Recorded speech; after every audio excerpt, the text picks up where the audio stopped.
Entonces vamos a hablar hoy de la segunda parte del capítulo de aparato respiratorio y vamos a hablar de la porción respiratoria de este aparato. Vamos a ver primero unas características macroscópicas generales de los pulmones para poder entender bien la disposición histológica que éste tiene. En primer lugar, vamos a ver que cuando uno observa el pulmón por su superficie externa, va a ver que destaca la existencia de unas suturas profundas, las cuales penetran la pleura visceral y lo divide en lóbulos. El pulmón izquierdo presenta una sola cisura que recibe el nombre de cisura oblicua, que la divide en dos lóbulos, uno superior y uno inferior. El pulmón derecho muestra además una segunda cisura, que es la cisura horizontal, por lo cual el pulmón queda dividido en lóbulo superior, lóbulo medio y lóbulo inferior. El tejido conjuntivo que forma parte del pulmón se acumula en la parte central de la cara mediastínica o medial de cada pulmón para formar lo que se llama la región iliar o ilio, mientras que la superficie restante del pulmón queda recubierta por una delgada capa de tejido conjuntivo que se coloca por debajo de la pleura visceral y que se llama tejido conjuntivo subpleural. Desde este hilio van a partir tabiques conjuntivos que penetran en el interior de cada uno de los lóbulos. En este ejemplo lo ponemos en el lóbulo superior del pulmón derecho. Entonces vemos que estos tabiques penetran y van a dividir cada lóbulo en segmentos. En el lóbulo superior derecho el pulmón tiene tres segmentos, 1, 2 y 3, que tienen sus nombres propios en anatómicos que no los recuerdo ahorita. En cada lóbulo pues van a haber tantos tabiques como segmentos hay. El pulmón izquierdo tiene en total 8 segmentos, 4 en el lóbulo superior y 4 en el lóbulo inferior, y el pulmón derecho tiene 3 en el lóbulo superior, 2 en el lóbulo medio y 5 en el lóbulo inferior. En total tiene 10 segmentos el lóbulo derecho. Fíjense que hacia el interior de cada segmento, el tejido conjuntivo vuelve a introducirse y va a dividir esas en áreas pequeñas de una forma más o menos piramidal y que van a recibir el nombre de lobulillo. De manera que uno pudiera decir que un pulmón es como muchos millones de lobulillos organizados. Como que para muchos el lobulillo es la unidad anatómica del pulmón. En esta imagen que tienen aquí abajo pueden ver cómo cada pulmón está dividido en segmentos. Histológicamente un segmento corresponde a la porción del pulmón ventilada por un bronquio segmentario, que ya lo vamos a ver en la imagen siguiente. Entonces veamos lo que hemos dicho hasta ahorita en un esquema. La tráquea se divide monopódicamente y da lugar a los dos bronquios principales, derecho e izquierdo. Es la primera generación de bronquios. Ten en cuenta que el bronquio principal derecho es más corto, más ancho y describe un trayecto más vertical que el bronquio principal izquierdo. Por esta característica, los cuerpos extraños que penetran en la tráquea se alojan más frecuentemente en el bronquio derecho. Hasta aquí es extrapulmonar. La segunda generación de bronquios corresponde a los bronquios lobares, y ya dijimos en la diapositiva anterior que cada pulmón está dividido por las cisuras. El pulmón izquierdo tiene una sola cisura, por lo tanto tiene dos lóbulos, superior e inferior, y el pulmón derecho tiene dos cisuras y por lo tanto tiene 3 lóbulos. Entonces esta segunda generación de bronquios se llaman bronquios lobares. Entonces tenemos superior, medio, inferior derecho, superior, inferior e izquierdo.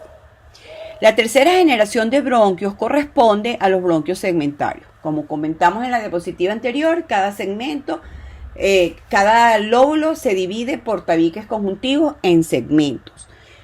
De manera de que voy a tener tantos bronquios segmentarios como segmentos tenga ese lóbulo. El lóbulo superior derecho tiene 3 segmentos, por lo tanto habrá 3 bronquios segmentarios, este tiene 2 bronquios segmentarios, este tiene 5 bronquios segmentarios. Hasta aquí vamos a decir que los segmentos, como lo señalamos antes, el conjuntivo también lo divide en espacios más o menos piramidales que recibieron el nombre de lobulillos. Por lo tanto, de la cuarta a la décima generación de bronquios corresponden a los bronquios segmentarios que se dividen ahora y se introducen en estos tabiques interlobulillares. Por lo tanto, van a recibir el nombre de bronquios interlobulillares. Vamos a volverlo a ver nuevamente en otra imagen. Y aquí lo vamos a ver. Esta es la imagen que habíamos visto de la división del tejido conjuntivo en lóbulo superior, medio e inferior, y cada lóbulo en segmento y cada segmento en lobulillo. Ahora vamos a ponerle los bronquios a cada uno de ellos. El bronquio principal se va a dividir en tantos bronquios lobares como lóbulos tenga.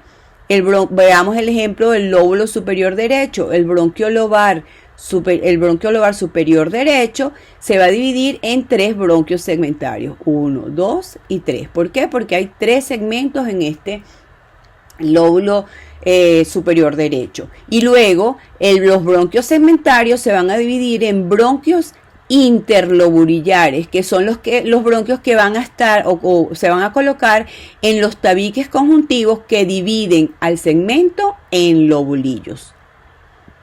Entonces tenemos bronquio lobar, bronquios segmentarios y los bronquios interlobulillares.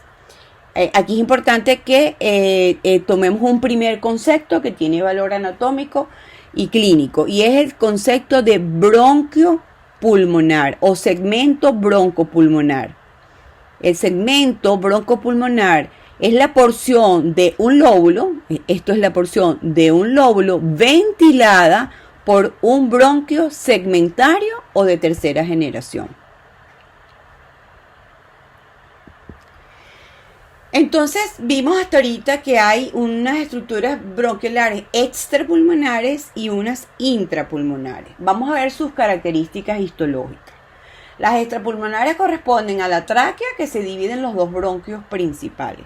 Las características histológicas de la tráquea y de los bronquios principales ya las conocemos, las acabamos de describir en la clase anterior. Vamos entonces a decir las características histológica de los intrapulmonares comparándolas con las que ya conocemos. Con respecto a la mucosa que reviste, ya sea el bronquio extrapulmonar o el intrapulmonar, es la misma. Es un epitelio pseudoestratificado, cilíndrico con kinetocilio y células caliciformes. La característica que hay aquí particular para los bronquios intrapulmonares es que ese epitelio cada vez va a ser de menor espesor a medida que los bronquios se van dividiendo y son de menor calibre. La segunda capa que vamos a ver es la siguiente. Bueno, como recuerdan, la tráquea y los bronquios principales tienen una mucosa, que es su epitelio con su conjuntivo, y luego tiene una submucosa en cuyo espesor está la pieza de cartílago hialino, que en la tráquea y en los bronquios principales tienen forma de U o de herradura o de anillo incompleto, que en su pared posterior se reúne con músculo liso. Bueno, en primer lugar, la capa de músculo liso, como ya lo dije, en los bronquios extrapulmonares simplemente está colocada cerrando la pared posterior de ese bronquio, uniendo los polos del anillo de cartílago. En cambio, en los bronquios intrapulmonares, la capa de músculo liso se coloca entre la mucosa y la capa de cartílago hialino, que como lo muestra la imagen, esa es otra diferencia. El cartílago en los extrapulmonares tiene forma de anillo, en los intrapulmonares son placas de cartílago que a medida que se va dividiendo en generaciones más delgadas de bronquios, esas placas son cada vez más pequeñas hasta que desaparecen por completo cuando dejan de ser bronquios para ser bronquíolos. La submucosa, que no todos los histólogos la aceptan, pero ese tejido conjuntivo que está entre la mucosa y las piezas de cartílago, en los bronquios extrapulmonares aparecen glándulas, como las vimos en el corte histológico de la tráquea, y en los intrapulmonares, en la submucosa, en los bronquios de mayor tamaño hay glándulas, pero a medida que él va a disminuir, a medida que disminuye el calibre, pues también estas glándulas de la submucosa van a ir desapareciendo en los bronquios intrapulmonares de menor calibre. Finalmente, la adventicia, que es un tejido conjuntivo que rodea por fuera a cada una de estas estructuras. Bueno, es tejido conjuntivo igual como el que tienen los otros órganos, en este sentido no hay diferencia. Vamos a ver en la siguiente diapositiva un corte histológico de un bronquio intrapulmonar. Entonces esto es un preparado histológico, esto es tomado de la Universidad de Michigan, creo que es, ahorita no recuerdo bien de dónde tomé esta imagen. Es un corte de pulmón, podemos ver la capita de tejido conjuntivo en la periferia que corresponde a la parte de la pleura. Histológicamente el aspecto cuando uno ve el pulmón es como de una malla, un entrerrejado, ¿ok? Bueno, aquí uno puede identificar un bronquio grande. Lo que uno tiene que buscar característicamente cuando va a ver, reconocer un bronquio intrapulmonar es que tenga cartílago en su pared. Y bueno, ya uno que está viendo la pieza de cartílago aquí, le vamos a poner un poco más de aumento. Y con mayor aumento, bueno, podemos ver claramente la mucosa del órgano, la submucosa y su cartílago, que está en, no es un anillo, sino pedacitos de cartílago, aunque aquí el corte se ve que está montado. Entonces ahora vamos a ver un poquito más de aumento. Bueno, esto que vemos aquí son los alvéolos, estos son bronquíolos que ya los vamos a estudiar.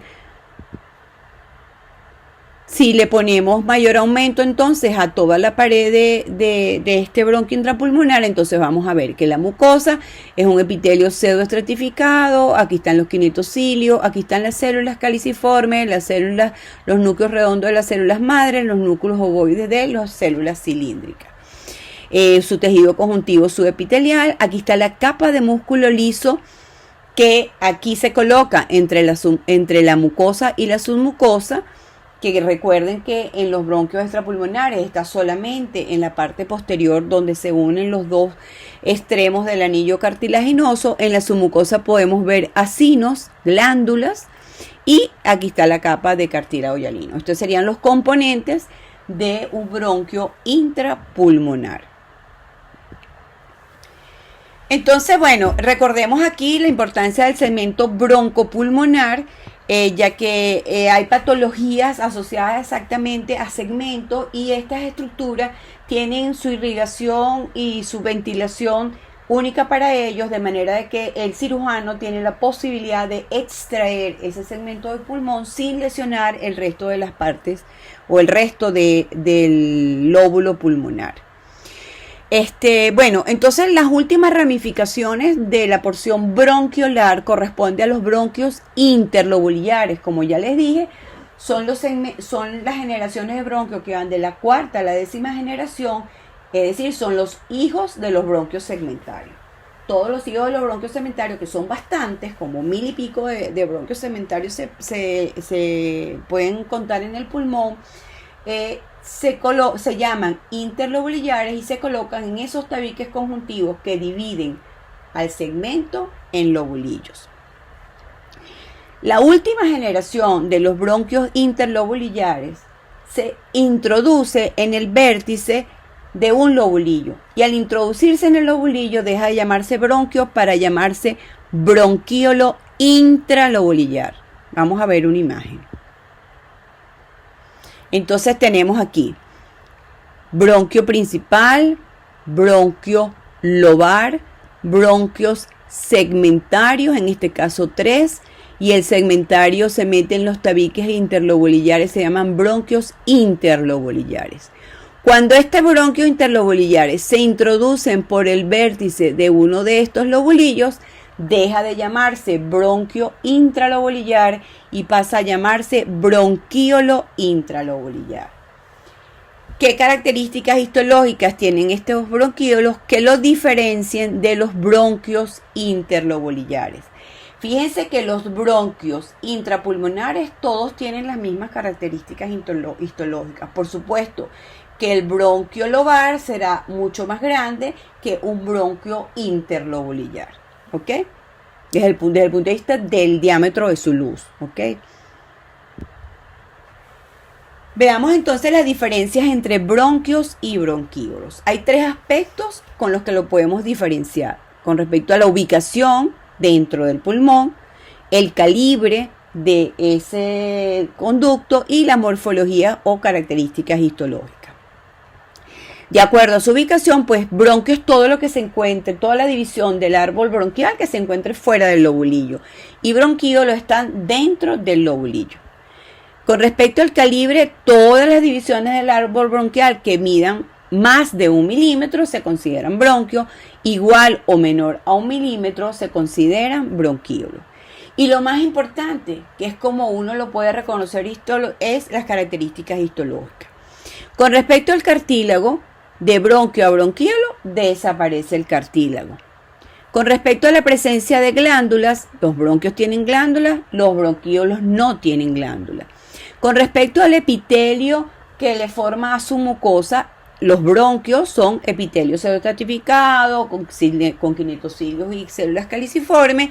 En el caso de los bronquíolos es un epitelio simple, que primero, ya lo vamos a ver ahorita detallado, pero que primero tiene simplemente células cilíndricas con células caliciformes, después pierde las células caliciformes, después son células cúbicas y aparecen las células de clara, etc. Pero la principal diferencia es que en uno es pseudoestratificado y aquí el epitelio es un epitelio simple, que ya le vamos a ver las características de cada uno. Finalmente, con respecto al músculo liso, los dos tienen músculo liso, cierto, entre la mucosa y en este caso entre la mucosa y la capa de cartílago, y en el caso de los bronquíolos por fuera de la mucosa. Pero en los bronquíolos este músculo es más prominente. De hecho, ese es el músculo que se contrae cuando existe una contracción de las vías respiratorias, que un paciente tiene un proceso de asma o de bronquiolitis. Ese músculo es el que se contrae y hace la dificultad para la salida del aire en la expiración de los pulmones. Entonces tenemos que de bronquios interlobulillares pasamos a bronquíolos cuando la división del bronquio se introduce por el vértice del bronquíolo.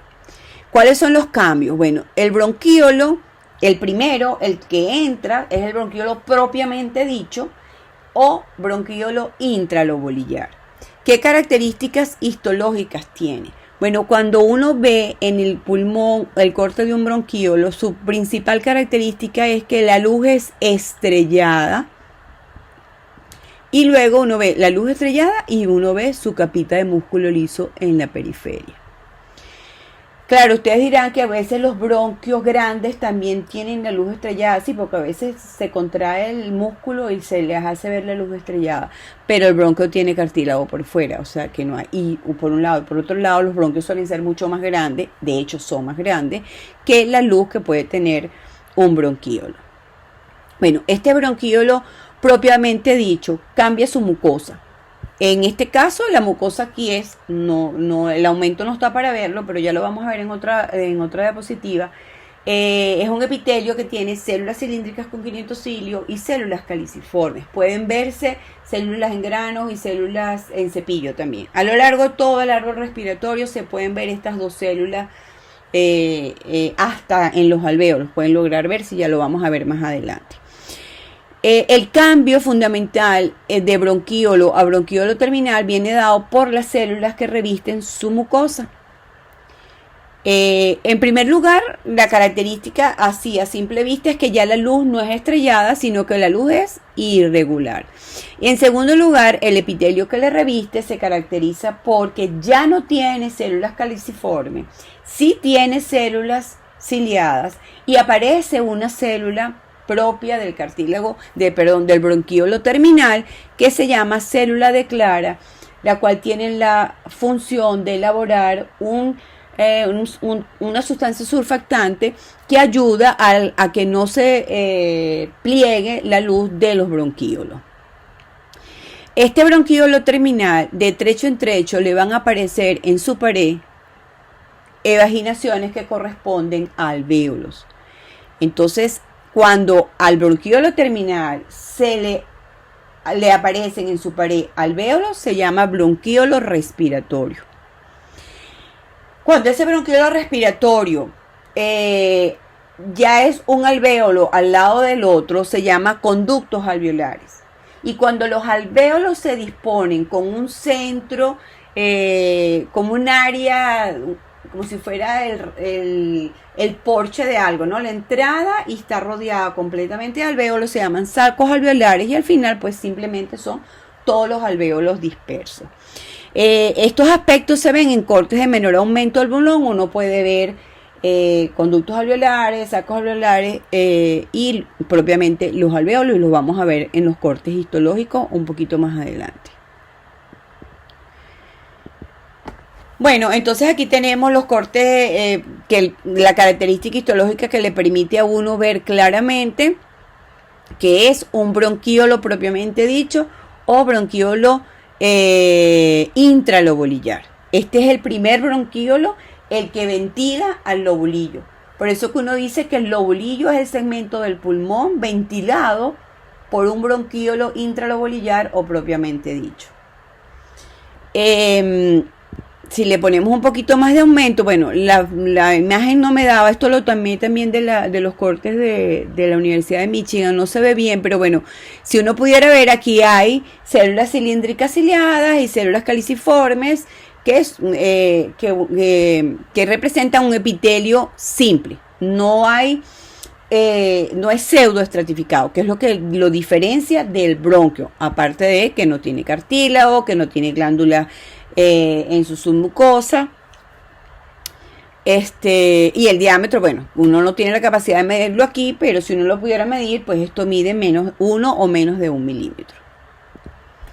Entonces aquí tenemos el corte histológico del bronquiolo terminal, donde es un epitelio donde alternan células. Unas son células cilíndricas ciliadas y otras representan unas células que tienen, aquí no se ve muy bien, pero ese se las voy a mostrar en otra foto más adelante, que representan las células de Clara. ¿Y quiénes son las células de Clara?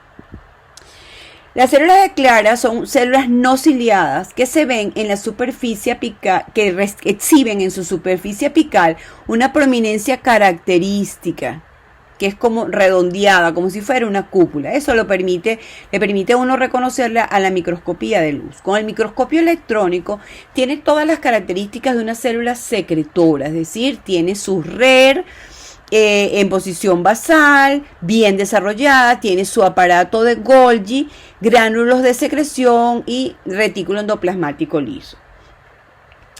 Estas tienen como función secretar un agente tensioactivo, que es una lipoproteína que impide la adhesión luminal de la pared de la vía aérea en la expiración, para que no se colapse. Ella produce en particular una proteína que se denomina proteína de célula de Clara, que se abrevia como CC16.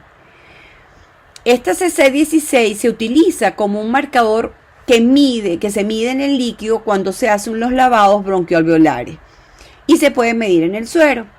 Cuando existe una lesión del árbol bronquial, disminuye, o sea, se observa que hay una disminución de esta proteína en el lavado pulmonar y hay un aumento de su concentración en el suero. De manera que es utilizado para estudiar las lesiones, para medir las lesiones del árbol bronquial. Vamos a ver aquí un corte, esto corresponde también a un corte histológico tomado de la Universidad de Michigan. Aquí vemos la pleura por fuera, reconocemos, ya les dije que el corte de pulmón uno lo reconoce porque se ve como una malla, y aquí están la malla corresponde a los alvéolos y aquí están los cortes del árbol bronquial en división. Fíjense que estos son cortes transversales, esto es un corte longitudinal. En los cortes longitudinales donde uno tiene más posibilidad de ver el bronquiolo terminal y cómo el bronquiolo se va haciendo bronquiolo respiratorio, que es en este caso así. Esto es un bronquiolo terminal cortado longitudinalmente. Aquí está bronquiolo terminal cortado transversalmente. Estos son alvéolos, esto es un vaso sanguíneo. Vamos a ponerle un poquito de más aumento a este bronquiolo terminal para entonces ver su epitelio de revestimiento. A este momento lo ve uno que es un epitelio simple. Aquí están las luces de los alvéolos. Cada uno de estos es un alvéolo. El alvéolo es una cavidad, ¿no? Es un espacio. El espacio es el alvéolo, esta es la pared del alvéolo, y ya vamos a ver dentro de un rato que la pared de un alvéolo con la otra es lo que uno llama septo alveolar. Vamos a poner un poquito más de aumento para ver bien el epitelio. Y entonces fíjense, uno puede ver aquí estas celulitas que son así, que tienen como una forma de cúpula arriba y que corresponden a estas células de Clara.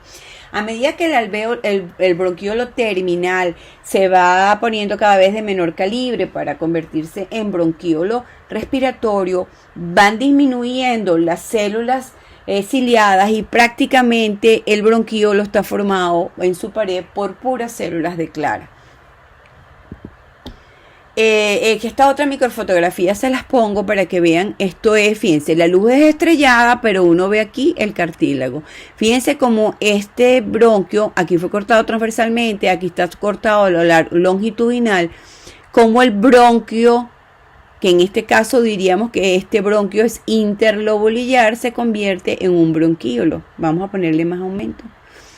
Pierde el cartílago para quedar su pared formada solamente sin cartílago, que es el elemento, el primer elemento que uno ve a grandes rasgos para decir esto dejó de ser bronquio interlobulillar para pasar a ser bronquíolo intralobulillar.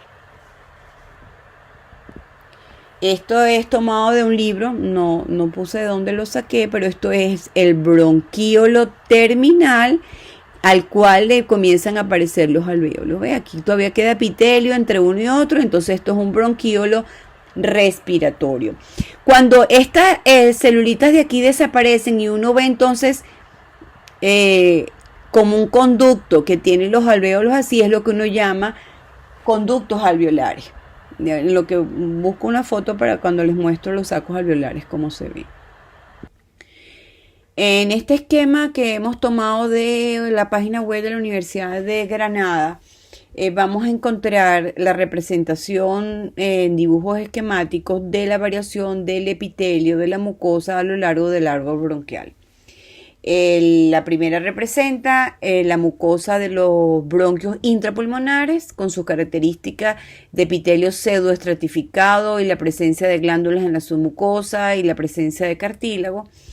El primer bronquíolo, que corresponde al bronquíolo propiamente dicho, que se caracteriza por un epitelio cilíndrico simple con células ciliadas y células caliciformes. Luego tenemos que el bronquíolo propiamente dicho pasa a bronquíolo terminal, donde ese epitelio deja de ser cilíndrico para ser ahora cúbico. Las células cúbicas, unas son ciliadas y otras representan las células de Clara, elaboradoras de la sustancia tensioactiva elaborada por ellas. Y luego tenemos que ese bronquíolo terminal se alveoliza su pared de trecho en trecho y forma los bronquíolos respiratorios. Luego los bronquíolos respiratorios, cuando desaparecen células ya está formado exclusivamente por alvéolos, se llaman conductos alveolares. Luego se forman los sacos alveolares y al final están los alvéolos. Esto lo vamos a ver en las siguientes diapositivas. Los alvéolos representan la parte fundamental de los pulmones, ya que son el lugar donde ocurre el intercambio gaseoso. O el pulmón tiene aproximadamente entre 150 y 250 millones de alvéolos.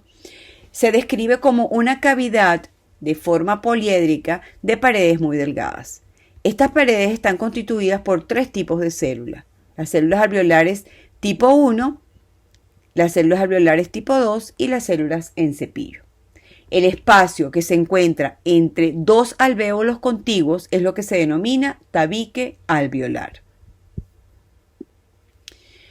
Hablemos un poco de los elementos que constituyen la pared de los alvéolos. Los neumocitos tipo 1 representan el 40% de las células que revisten los alvéolos. Son unas células planas de núcleos planos que recubren el 95% de la superficie alveolar. Ellas se encuentran unidas por uniones ocludens entre ellas y con los neumocitos tipo 2 y son células que perdieron su capacidad de división. Los neumocitos tipo 2 son el 60% de las células del epitelio alveolar. Son células cúbicas y revisten el 5% de la superficie. Estas células son unas células secretoras que conservan su capacidad de división y no solamente se dividen y dan origen a otras células, neumocitos tipo 2, sino que son las que ante una lesión regeneran y se convierten en neumocitos tipo 1. O sea que son como las células madre de los neumocitos tipo 1 y de ellas mismas. Tienen una característica ultraestructural y es la presencia de estos cuerpos laminares que son la identificación del producto de su secreción, que es el surfactante. La otra célula que reviste y que forma el epitelio alveolar corresponde a las células en cepillo, que tienen las mismas características que ya hemos descrito y que aquí se supone ellas lo que hacen es medir la calidad de aire que penetra a los pulmones. Bueno, el surfactante, que es una mezcla de fosfolípidos, lípidos neutros y proteínas, es una sustancia elaborada por los neumocitos tipo 2 que disminuye la tensión superficial alveolar y participa activamente en la eliminación del material extraño que llegue hasta los alvéolos. Ella está constituida fundamentalmente por un fosfolípido, el dipalmitil oil fosfatidilcolina, y varias proteínas que ayudan a la formación de esta sustancia. Estas proteínas son la proteína surfactante A, que interviene en la homeostasis del surfactante, y junto con la proteína surfactante T modula la respuesta inflamatoria local a nivel del epitelio alveolar. La proteína surfactante B es una proteína organizadora del surfactante. Ella ayuda a transformar esos cuerpos laminares en la delgada película que forma sobre la superficie del alvéolo, que se coloca sobre la superficie del alvéolo, y es la responsable de la absorción y la diseminación de ese surfactante sobre esa superficie alveolar. Finalmente, la proteína surfactante C constituye solo el 1% de la masa total de la proteína del surfactante, y junto con la B y la proteína surfactante C, o sea, la B y la C, contribuyen a la orientación de este dipalmitoil fosfatidilcolina dentro del surfactante, además de mantener la película de surfactante delgada dentro de los alvéolos. Al final, el surfactante es importante tenerlos en la cantidad y en la calidad que debe ser para evitar el colapso de los alvéolos en el momento de la expiración. Finalmente vamos a hablar entonces un poco de lo que es el tabique alveolar. Como les había comentado, entre la pared de dos alvéolos hay un espacio que tiene tejido conjuntivo, y eso corresponde al espacio, a lo que uno llama tabique alveolar o espacio interalveolar. En ese espacio que tiene tejido conjuntivo es el lugar donde se encuentra la llamada barrera hematogaseosa. ¿Y qué es la barrera hematogaseosa? La barrera hematogaseosa no es más que el conjunto de células y productos extracelulares que debe atravesar los gases, es decir, el CO2 y el oxígeno, entre la sangre y el aire del alvéolo, y del aire del alvéolo a la sangre. Entonces, fíjense, en este dibujo esquemático tenemos aquí la representación de la pared de una célula de neumocito tipo 1 y con su membrana basal, ¿verdad? Aquí hay tejido conjuntivo, y en el espesor de este tejido conjuntivo, que es el tabique es esto, están los vasos sanguíneos. Este vaso sanguíneo está formado por una célula endotelial y por fuera su membrana basal. Hay una zona donde la célula endotelial con su membrana basal está pegadita a la membrana basal de esta célula neumocito tipo 1. Aquí solamente les digo eso. Bueno, lo que yo tenga que atravesar, vamos a poner el CO2 que tenga que atravesar de aquí para acá, y el oxígeno que tenga que atravesar de aquí para acá, o a este nivel, de aquí para acá, de aquí para acá. Fíjense que son dos características. Este espacio es diferente a esto. Bueno, la barrera hematogaseosa es fundamentalmente en esta zona delgada del tabique, donde está la célula endotelial con su membrana basal, la cual usualmente está fusionada a la membrana basal de la célula neumocito tipo 1 y el citoplasma del neumocito tipo 1. ¿Por qué no se considera a nivel del neumocito tipo 2? Bueno, porque el neumocito tipo 2 es una célula cúbica. Entonces, lo que tendría que atravesar no es poquita cantidad de citoplasma de la célula plana, sino que habría que atravesar el citoplasma de una célula cúbica. Por lo tanto, aquí el concepto de barrera no es que está puesto para evitar el paso de. Esta barrera está puesta es para complacer el paso o para ayudar el paso de sustancias entre dos áreas, entre la luz del vaso sanguíneo y entre la luz del alvéolo. En este dibujo esquemático que tiene el ROS, entonces lo vamos a ver. La luz del alvéolo revestida por el neumocito tipo 2, que vemos que es una célula cúbica, por el neumocito tipo 1, que es una célula plana. Entonces, tenemos el tabique, que es este tejido conjuntivo con el vaso sanguíneo. De este lado tendríamos el otro tabique, alvéolo, ¿no? Que no está representado en el dibujo, porque este dibujo es para hablar de la barrera exactamente. Tendríamos la zona verdadera de la barrera, corresponde a esta que está aquí, donde está el epitelio plano el epitelio plano de la célula neumocito 1 y el epitelio plano de la célula endotelial. ¿Qué debe atravesar entonces el CO2 o el oxígeno en este intercambio? Si venimos de la luz del alvéolo al vaso sanguíneo, sería el oxígeno debe atravesar primero la barrera que representa el surfactante. Segundo, el citoplasma del neumocito tipo 1. Tercero, debe atravesar la membrana basal del neumocito tipo 1 y de la célula endotelial, que usualmente están fusionadas. Y por último, debe atravesar el citoplasma de la célula endotelial. Y así llegar a la sangre. Y el CO2 haría el camino contrario. El citoplasma de la célula endotelial, las dos membranas basales fusionadas, el citoplasma del neumocito tipo 1 y el surfactante. Esos elementos constituyen la barrera hematogaseosa.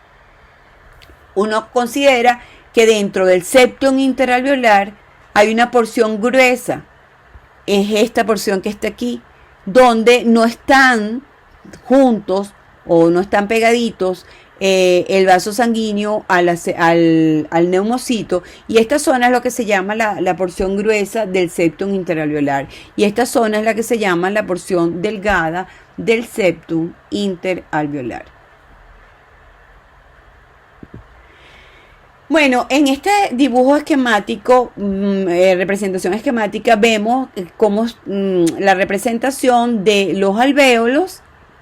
Aquí las celulitas amarillas representan los neumocitos tipo 1, estas se representan los neumocitos tipo 2. Entonces, fíjense, esta es una pared del alvéolo, aquí está la otra pared del alvéolo y lo que está entre los dos es el septum interalveolar. En ese septum interalveolar hay un tejido conjuntivo rico en fibras elásticas y los vasos sanguíneos. Aquí le pintan macrófagos porque esos bichitos están por todos lados.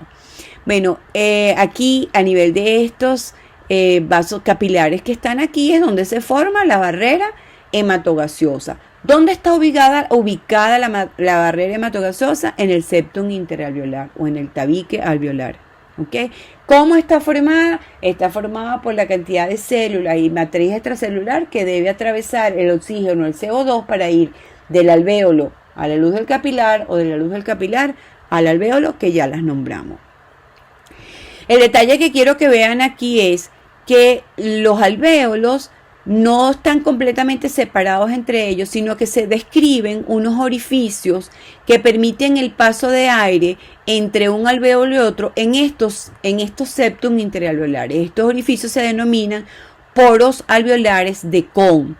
Y se les describe la funcionalidad de cuando si uno tiene un área del pulmón que no está siendo ventilada, a través de estos poros de Kohn pudieran recibir el aire y poder ser ventiladas. La última célula que forma parte del alvéolo corresponde a los macrófagos alveolares. Como todos los macrófagos, estas son células que derivan de los monocitos de la sangre, que tienen una función macrofágica en el proceso de defensa, ¿ok? ¿Dónde se encuentran estos macrófagos? Característicamente los macrófagos los podemos encontrar en la luz de los alvéolos, o lo podemos encontrar dentro de la pared o tabique alveolar. Por lo tanto, ellos son muy singulares porque pueden funcionar tanto en el conjuntivo como en la luz del alvéolo. Se encargan no solamente ante los procesos infecciosos, sino, por ejemplo, en una persona fumadora, sus macrófagos están cargados de material de nicotina, o en las personas que viven en zonas con mucha contaminación, esos macrófagos se cargan de todo este componente de la contaminación, y uno los puede ver en los cortes histológicos. Eso persiste, pues, o sea, si tú fuiste fumador, pues vas a tener tus macrófagos cargados de los restos de nicotina, y siempre los vas a tener ahí. Lo último de lo que vamos a hablar entonces es de la circulación del pulmón. El pulmón tiene doble irrigación. Una irrigación funcional, porque como ya sabemos, es que él debe pasar una sangre que está poca oxigenada a una sangre bien oxigenada. Y eso ocurre con la irrigación funcional del pulmón. ¿Cómo es esta irrigación? Bueno, es la arteria pulmonar que sale del ventrículo derecho, viene cargada de una sangre con poco oxígeno, porque es toda la sangre de la economía que regresó por las venas al corazón. Esa arteria pulmonar, cuando llega a los pulmones, se va a distribuir junto con los bronquios. Entonces, si yo tengo bronquios lobares, tengo arterias lobares. Si yo tengo bronquios segmentarios, tengo arterias segmentarias, arterias interlobulares, intralobulares. Y la característica importante que debemos tener desde el punto de vista histológico es que estas arterias se capilarizan solamente a nivel de los alvéolos. Capilarizarse quiere decir que es el lugar donde ocurre intercambio, donde la sangre da sustancias nutritivas y oxígeno y recibe las sustancias de desecho y el CO2. Eso ocurre a nivel de los capilares. Bueno, las arterias pulmonares se capilarizan solamente a nivel de los alvéolos. Y a nivel de los alvéolos, esos capilares que están ahí son los que forman la barrera hematogaseosa que hemos estudiado. De manera que al capilarizarse, la sangre de la arteria pulmonar que viene con poco oxígeno se capilariza, ocurre la hematosis, se carga de oxígeno la sangre, estos capilares se reúnen en vénulas, en venas más grandes, y salen de los pulmones como dos venas pulmonares derechas, dos venas pulmonares izquierdas, y van a llegar a la aurícula izquierda. De la aurícula izquierda, esta sangre que viene rica en oxígeno, pasa al ventrículo izquierdo y sale por la aorta a distribuirse por toda la economía. Entonces, esto es la irrigación funcional, que es dada por la irrigación por la arteria pulmonar y que se capilariza solamente a nivel de los alvéolos. La circulación nutricia, bueno, como la circulación de todos los órganos tienen una arteria que las nutre, se capilariza a lo largo de todos sus elementos y se recoge como vena y sale como la vena. Todos los órganos tienen una arteria que la sale y una vena que entra. Una arteria que entra y una vena que sale. Bueno, la irrigación nutricia es por las arterias bronquiales, que en general las arterias bronquiales provienen de la aorta, o sea, tienen varios orígenes, que no persigo darles la clase del origen de las arterias bronquiales. Pero estas arterias también viajan igual. Entran lobares, segmentarias, interlobulares, pero ellas, a diferencia de las arterias pulmonares, ellas sí se van a capilarizar y van a irrigar entonces todos los segmentos del pulmón que no sean los alvéolos.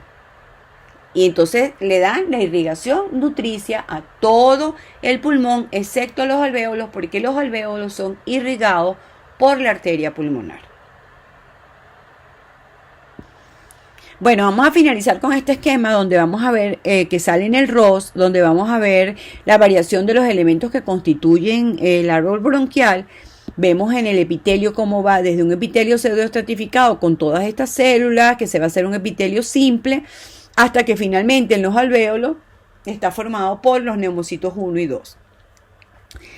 Con respecto a las células caliciformes, como vemos que va disminuyendo a medida que el árbol se va dividiendo, hasta que cuando llega a nivel de bronquio para bronquíolo, las células caliciformes desaparecen. Las células ciliadas permanecen más o menos hasta la porción de bronquíolo terminal, porque ya el bronquíolo terminal, cuando se va a hacer respiratorio, ya lo que tiene son células de Clara. Las glándulas son exclusivamente hasta los bronquios intrapulmonares, el cartílago es exclusivo de hasta los bronquios intrapulmonares. El músculo liso sí lo vamos a ver hasta los bronquíolos terminales. El bronquíolo respiratorio, que yo sepa, no lo tiene, no sé, eso lo voy a revisar. Y con respecto a la fibra elástica, sí es un componente importante del aparato respiratorio y lo vamos a encontrar a lo largo de todo el tejido conjuntivo que encontremos dentro del pulmón. Bueno, entonces hasta aquí hemos revisado, en la clase anterior revisamos las características histológicas de la porción conductora del aparato respiratorio. En esta clase entonces revisamos parte de la porción conductora, porque el pulmón tiene en sí parte conductora y la porción fundamental respiratoria. Entonces revisamos todo ese componente, las características histológicas, revisamos cómo está constituido los alvéolos, la importancia del septum interalveolar, la barrera hematogaseosa y lo otro importante es la irrigación del pulmón. Bueno, para nuestro próximo tema que vamos a estudiar corresponde entonces a aparato cardiovascular.